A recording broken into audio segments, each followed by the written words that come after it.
Muito bem, este é Conexão Futura ao vivo aqui na tela do seu canal Futura e também lá na internet. Acesse aí, futura.org.br. Acompanhe também o nosso programa ao vivo na tela do seu computador em qualquer parte do mundo. Bom, e o amor romântico na cultura ocidental é associado à felicidade suprema, como se fosse aí a base de uma vida perfeita. Na maioria das novelas, os protagonistas movem céus e terras em busca do grande amor e lá no final, esperado, claro, são felizes para sempre. Mas fora dos folhetins, através do amor, muitos homens e mulheres também buscam a transcendência, a plenitude, o sentido da vida. Mas aqui no mundo real das relações, nem tudo é tão pleno ou perfeito. Por isso, dizem os especialistas que estudam saúde mental, psicanalistas, psicólogos, terapeutas, que apostar tudo em uma relação pode ser uma escolha perigosa. O amor é fundamental na vida das pessoas, é claro, relações sólidas e gratificantes são essenciais para que os seres humanos amadureçam, sejam felizes, mas abrir mão de tudo ou dedicar-se integralmente a alguém pode não fazer bem, nem mesmo lá na história da novela. Então, no programa de hoje, vamos falar aqui sobre como se relacionar sem perder a individualidade ou negligenciar setores importantes da vida. Para essa conversa, estão aqui comigo, ao meu lado, a psicóloga Adriana de Araújo e também conosco o psicanalista clínico Sérgio Savian. Bem-vindo aos dois aqui ao programa. Obrigada. Obrigado pela presença. Obrigado pelo convite. Muito bom. E você em casa, como sempre, também é nosso convidado, então aproveite aí para tirar as suas dúvidas, compartilhar a sua história com a gente, mandando mensagens, comentários e opiniões nas nossas redes sociais. Aproveite e acesse aí que eu coloco aqui para você o facebook.com/canal Futura Oficial para você registrar aqui a sua questão. Tem solução, ó, tá vendo esse coração partido aí, ó, teve um remendo aqui, agora tá tudo certo. Então, se você passou por essa situação, compartilhe essa história com a gente, curta o nosso post, compartilhe nas redes sociais, deixa aqui o seu comentário. Ou ainda no Twitter, no microblog, vai lá em @canalfutura e mande também a sua mensagem. Ou ainda no bom e velho telefone 0 operadora 21 2273 5020, o número aí, ó, abre o seu coração com a nossa produção que está aí a postos, esperando a sua ligação, mande aqui a sua mensagem pra gente. Bom, bem-vindos de novo ao programa, já dei as boas-vindas aqui e quero começar num ponto fundamental que é discutir um pouco, né, o amor, qual é o papel que o amor deve ter na vida das pessoas. Como eu disse aqui, muita gente acaba jogando todas as fichas numa relação amorosa, como se o parceiro ou a parceira fosse ser a solução de todos os problemas. E isso pode, né, como eu já disse aqui, trazer alguns riscos para essa pessoa. Então, qual é o papel do amor no dia a dia? Tem limite? Não tem limite? Quero começar vendo você, Adriana. Sim, a gente pode pensar no modelo usando uma das técnicas do coaching, é uma ferramenta, a gente pode imaginar a roda da vida.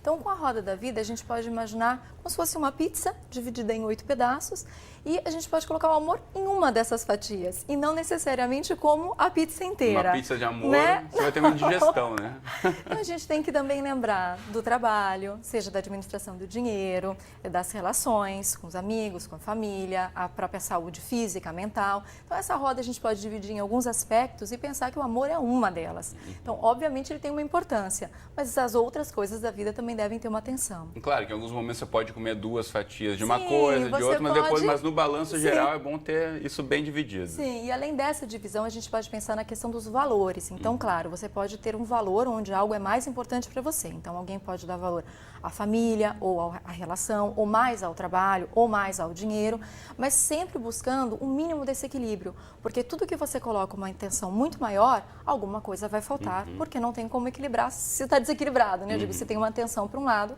pode faltar para o outro. Sem dúvida. Sérgio, como é que a psicanálise vê aí o espaço do amor na nossa vida? Eu vou falar como eu vejo. Trabalho com isso já há 34 anos, com casais, solteiros, e me dedico a essa questão que, no final, deveria ser simples e está tão complexa. E cada vez parece mais complexa? Eu, particularmente, acho que quando a palavra amor ela pode ser aplicada de uma forma muito mais ampla. A gente pode ter amor às pessoas em geral, você pode ter amor à família, amor àquilo que você faz, ao seu trabalho, amor à natureza e, particularmente, esse amor que envolve sexo, que é você fazer uma parceria com alguém. E normalmente se emprega a palavra amor só para esse contexto. Isso, né? no caso, é um relacionamento amoroso, mais íntimo, né? Uma parceria, como você diz. Exatamente. Então, é importante que você tenha, porque a vida, eu acho que é uma das maravilhas da vida, né? Um bom beijo na boca, uma boa companhia, eu acho que é um lado bastante bom. Mas a hipervalorização desse amor que a gente está vivenciando desde o século passado, a partir do cinema, Hollywood, e muita literatura falando desse amor, chega a ser irreal. Essa idealização do chamado amor romântico, né? A gente vê aí, a criançada hoje em dia tem algumas histórias que estão já abrindo outros caminhos, outras possibilidades, mas grande parte das histórias dos contos infantis é sempre, né? O príncipe, a princesa e felizes para sempre, então, né? Como se nunca mais tivessem problemas depois do casamento.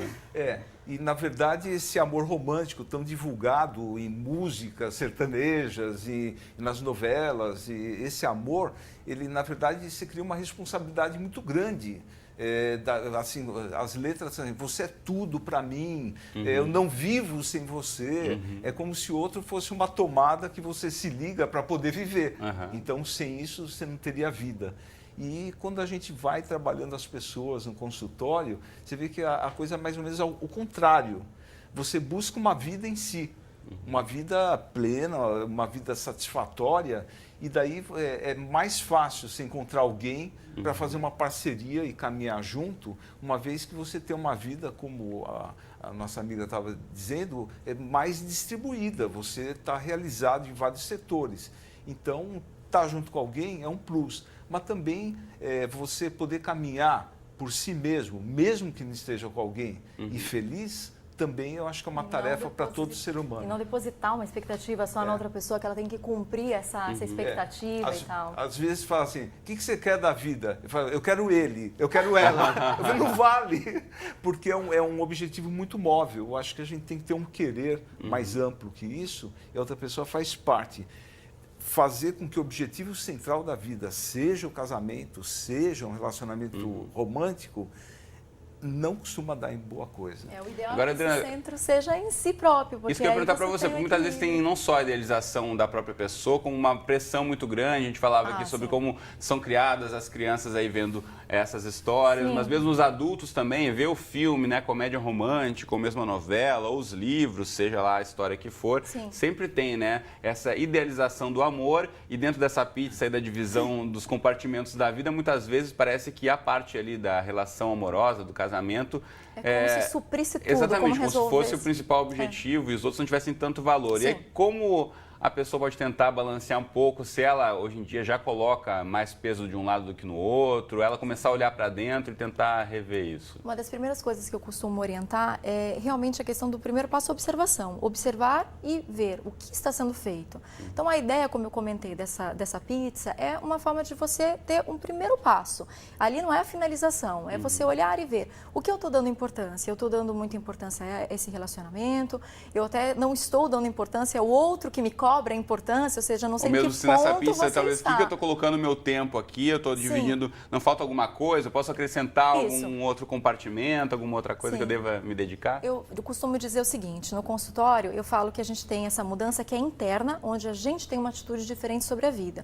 Mas eu sempre digo que a gente não deve esperar essa mudança só acontecer. Nós temos ações de fora para dentro. Então, o primeiro passo é a conscientização e, às vezes, até uma tomada de atitude mesmo, dizendo, olha, a hora que percebe, eu não estou dando tanta importância ao meu trabalho, ou não estou dando tanta importância a tal aspecto da minha vida, não cuidei do meu corpo, não cuidei da minha mente, não estudei o suficiente, ou não me dediquei para o meu lazer, alguma coisa desse tipo, olhar e tomar atitudes, um planejamento mesmo, que eu posso, de forma pequena, iniciar, mudar, conversar com alguém sobre isso, até mesmo com um parceiro, né? Não é que tem que mudar a relação, não é que tem que deixar de dar importância à pessoa que está, mas uma atitude de mudança para o equilíbrio. Mas para que isso não seja de forma metafórica, o equilíbrio, como é que se coloca, é literalmente planejar. Eu vou estudar um pouco mais, eu vou dedicar mais horas ao meu trabalho, eu vou fazer uma atividade física, vou à academia, ou seja, o que é que pode equilibrar isso tudo? Lembrando que a ideia é que seja uma qualidade de vida para si, para que você possa ter alguém ao seu lado desfrutando essas coisas juntos. E não, de novo, aquela expectativa de que o outro vá suprir um ideal e que ele seja obrigado a nos dar este equilíbrio. Aí não pode. E né, nisso que você está dizendo também tem outra armadilha que é, eu vou fazer tal atividade física e ficar daquele jeito porque fulano ou fulana gosta de pessoas daquele jeito. Ou seja, tem que ser algo que faça sentido para você. Justo. Né? Não querer aí entrar no molde de outra pessoa, né, Sérgio?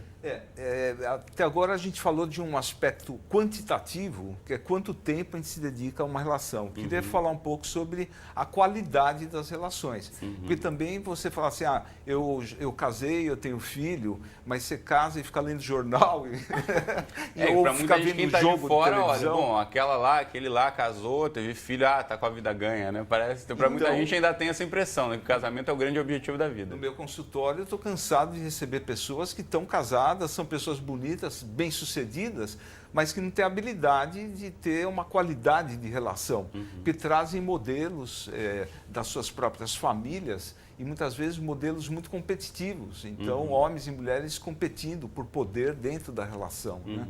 Então, isso acaba um quer pôr o outro para baixo, de alguma forma, ou exigindo do outro alguma coisa. Então, também é preciso e é necessário você entender o que você está fazendo, como que você está levando. Mesmo a questão, estamos falando de casamento, a gente tem que falar de sexo.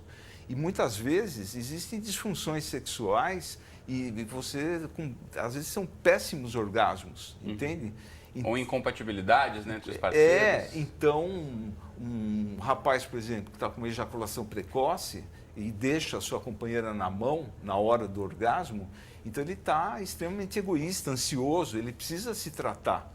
Então ele tem que olhar para si e ver o que significa isso. Essa postura egoísta nesse momento tão íntimo, com certeza se replica em outros momentos fora da cama também, né? Lógico, porque nesse caso da ejaculação precoce, por exemplo, ele quer acabar com a conversa muito rápido. Então ele tem lá seus motivos inconscientes, talvez ele esteja magoado com alguma coisa, ele quer punir a sua esposa com essa ejaculação precoce inconscientemente. O que eu quero dizer é que casar, a parte institucional é fácil. Você faz um casamento, gasta 100 mil reais. Agora, levar um casamento com qualidade e felicidade, aí já é uma tarefa mais complicada. Né? Fazer um casamento ostentação é muito fácil. Agora, manter aí, ou sustentar essa festa aí ao longo dos próximos dias e meses e anos pós o casamento, de fato, é o mais difícil. Agora, você de casa aí que está ouvindo a nossa conversa, ficou interessado em participar, compartilhar sua história, aproveite e mande aí pelo Facebook, Twitter ou telefone. Se você está num momento de crise ou se superou uma crise, compartilhe sua história com a gente. Os contatos estão aí para você entrar aí na rede e mandar sua mensagem para a gente. A Sueli de Carvalho aqui do Rio, obrigado Sueli, ela já aproveitou aqui e mandou uma mensagem para a gente. Tem uma pergunta que eu quero ouvir o comentário de vocês dois aqui. Tenho certeza que muita gente que está acompanhando o nosso programa de hoje se identifica com Sueli, então vamos lá.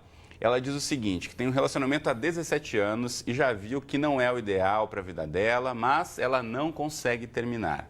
Que está muito ligada a essa pessoa, mas não é isso que ela quer. E ela quer saber o que ela faz. Ela começa a achar que isso é um problema, ou seja... Eu acho que o primeiro ponto, eu sei que ela escreve dizendo que ela já descobriu que não é isso que ela quer, mas eu ainda convidaria ela a repensar se é isso mesmo, porque às vezes uma conclusão que ela tomou a base está errada, ou seja, a base não está correta para ela chegar a essa conclusão.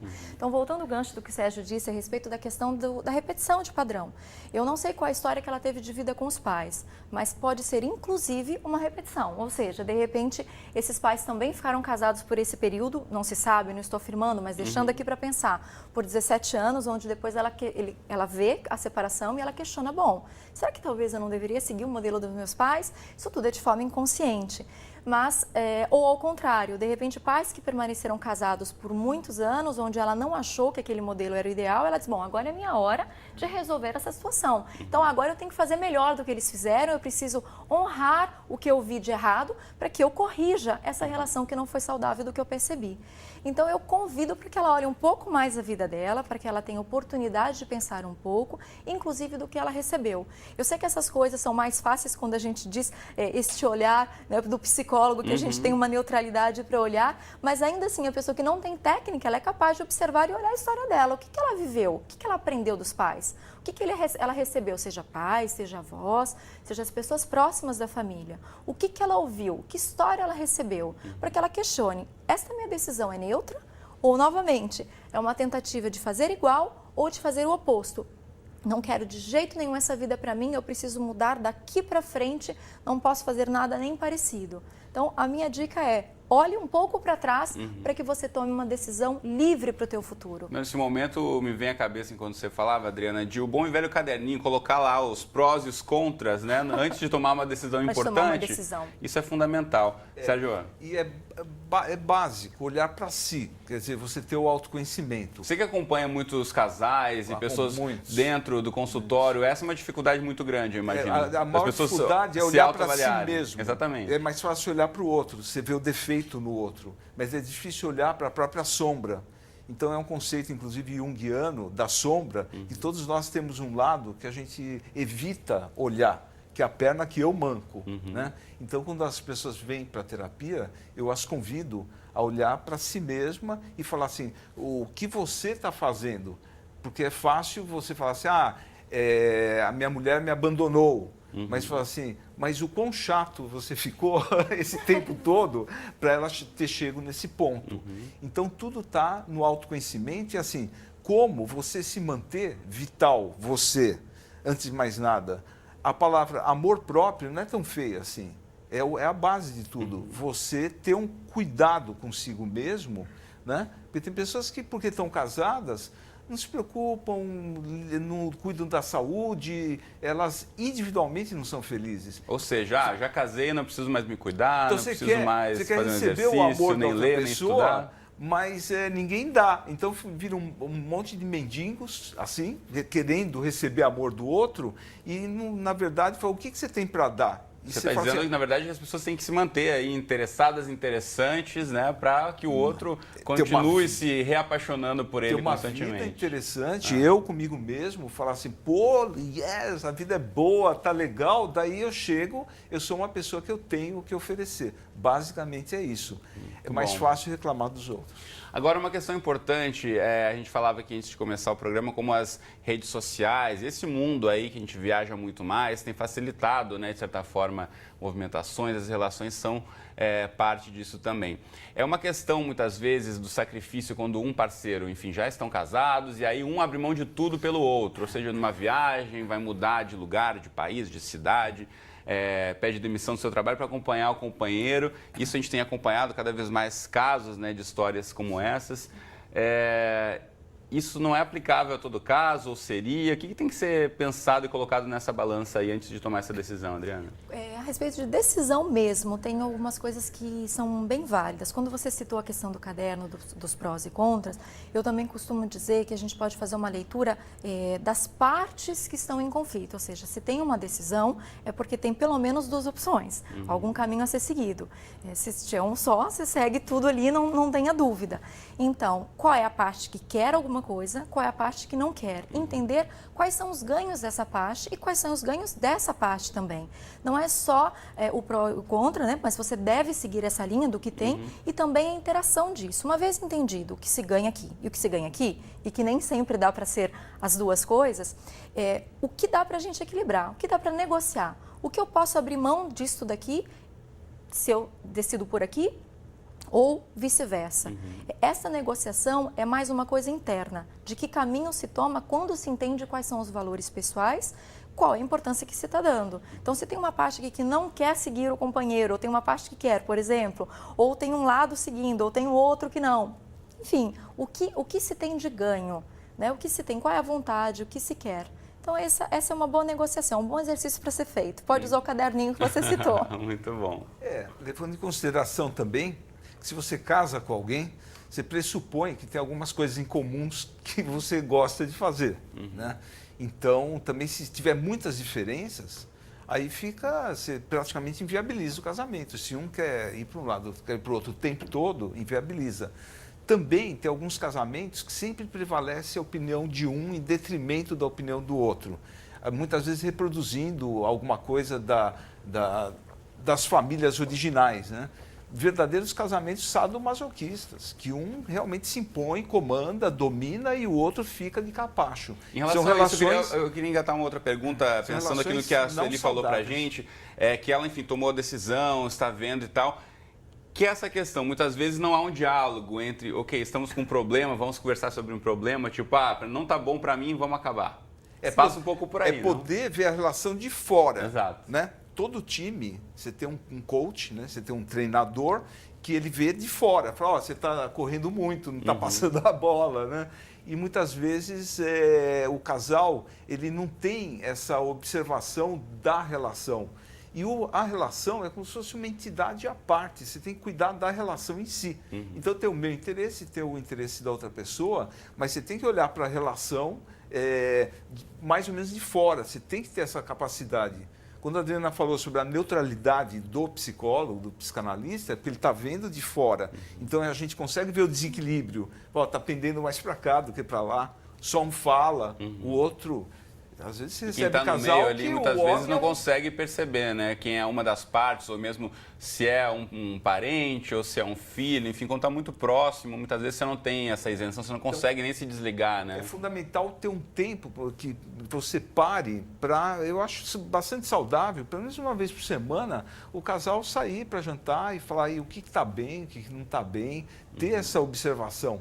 Tem gente que é alérgico à tal da DR, né? Fala assim, não gosto de DR. Eu também não gosto da palavra discutir a relação. Eu prefiro falar da relação. Discutir parece uma briga de interesses, né? Exatamente. Mas falar sobre a relação é fundamental. Deixa eu aproveitar aqui que o nosso tempo voa nessas tardes de Conexão Futura e já estamos aqui encaminhando para o encerramento. Eu quero já mostrar os sites dos nossos convidados. Primeiramente, adrianadearaújo.com.br. Você consegue ter informações sobre o trabalho da Adriana e muito mais aqui, inclusive pela internet, que falamos tanto aqui sobre essa importante ferramenta tecnológica. E ainda o outro site, que é o sergiosavian.com.br. Aqui também, tanto o site da Adriana como do Sérgio tem links aí para as redes sociais, para você ter formas de contatos com eles. Para a gente encerrar aqui nesses últimos 2 minutinhos do programa, eu quero ouvir de vocês em relação a essas questões, né? Cada vez mais pulsantes de rede social, de perfil, de foto, fulano postou foto aqui, ali, não gostou, o ciúme rola aqui, enfim, aquele velho detetive hoje em dia perde tanto sua função quando você tem aí, né, as pistas das pessoas expostas em redes sociais o dia todo. Como é que as redes sociais, enfim, têm interferido, mas como tentar driblar isso e não fazer com que isso seja um peso negativo na relação, Adriana? Eu penso que se a pessoa percebe que ela está passando muitas horas, né, controlando o perfil de alguém, ela mesma já deve perceber que isso é um problema, porque ela está desviando a atenção dela própria para isso. Mas independente da questão de quantidade de tempo que isso é feito, se a pessoa tem a percepção de que não está indo bem, a sensação, ou seja, olhou uma foto, o coração começa a bater mais rápido, tem uma sensação de ansiedade, isso também já não é uma coisa boa. E não só evitar este comportamento compulsivo, caso aconteça, mas muito mais do que isso, colocar uma meta de organização. Conversa com a pessoa, veja se isso é um problema do outro, se é alguma negociação interna, se é algo que você pode ensinar para outra pessoa. Olha, eu gostaria que talvez certas coisas você pudesse fazer diferente, né? Não é manipular alguém, mas é conversar, uma negociação, né? Então isso é uma dica, peço a orientação, né? Porque a pessoa tem a orientação dela própria, olhar para si, se está fazendo algo com muita ansiedade, controle e até mesmo negociar com alguém, propor algo sobre esse assunto, caso a pessoa tenha essa neutralidade que isso é o mais importante. Muito bom, Sérgio. As redes sociais hoje em dia são muito importantes para conhecer pessoas. Hoje em dia 30% dos namoros estão vindo pelas redes sociais, então é inevitável o uso delas. Mas também uma boa parte dos divórcios também estão vindo por essa investigação das redes sociais. Mas como a Adriana falou, essa atitude pode ser compulsiva e doentia. É como alguém que quer arrancar fio de barba, fio de cabelo para sentir dor. Você ficar cutucando e vendo onde a pessoa está, é uma coisa doentia. Você tem que olhar para isso como... Você tem que ir para a terapia, entender o que está acontecendo. Ou você ter um papo aberto para confiar, ou então ficar nessa desconfiança pode ser não saudável, né? Muito bem. essas reflexões aí para você levar para o seu fim de semana, de repente chamar o seu parceiro, sua parceira para conversar sobre tudo isso, ou pense primeiro entre você e você mesmo, converse consigo mesmo, coloque lá no caderninho, como a gente falou, os prós e os contras, e depois propõe uma discussão que agora o nosso tempo aqui no ar já acabou, então preciso me despedir. Acabou. Sérgio e Adriana, obrigado pela presença hoje aqui no estúdio comigo. Obrigada mais uma vez. Valeu. Muito bom.